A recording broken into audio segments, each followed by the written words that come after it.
Donald ট্রাম্পকে কুরবানি করা হলো এরকম একটা সংবাদ শোনার সবাই আশাই ছিলাম, কিন্তু বর্তমানে তার সম্ভব হলো না। বাংলাদেশে একটি মহিষ যার নাম ডোনাল্ড ট্রাম্প দেওয়া হয়েছিল এবং তাকে নিয়ে অধীর আগ্রহে সবাই বসেছিল যে এরকম একটা প্রাণীকে বাংলাদেশে কুরবানি করা হবে, কিন্তু তার সম্ভব হলো না। রাফিদ, দেখছিলি তুই যে ডোনাল্ড ট্রাম্প একটা গরু ছিল কুরবানি করা, তুই কি মনে করছিলি কুরবানি হবে? না, কি মনে করছিস? হ্যাঁ, আমি মনে করছি তো হবে। এবার তো কুরবানি হলো না।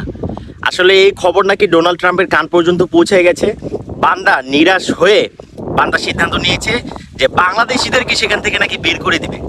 ফলশ্রুতিতে বাংলাদেশের স্বরাষ্ট্রমন্ত্রী এরকম সিদ্ধান্ত নিয়েছে, তাকে নাকি সংশোধন করা হবে। আসলে এটা আমার কথা না, এটা বিভিন্নজন বলা বলি করছে, সেটাই আমি তুলে ধরলাম।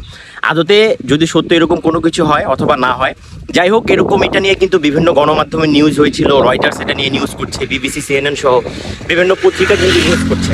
তো আমরা কিন্তু এটার অপেক্ষায় ছিলাম যে ডোনাল্ড ট্রাম্পকে কুরবানি করা হবে, সেটা আমরা দেখতে পেলাম না। কি রাফিদ, দেখতে পাইছিস? কি দেখছিস? দেখতে পাইছি নাই? না।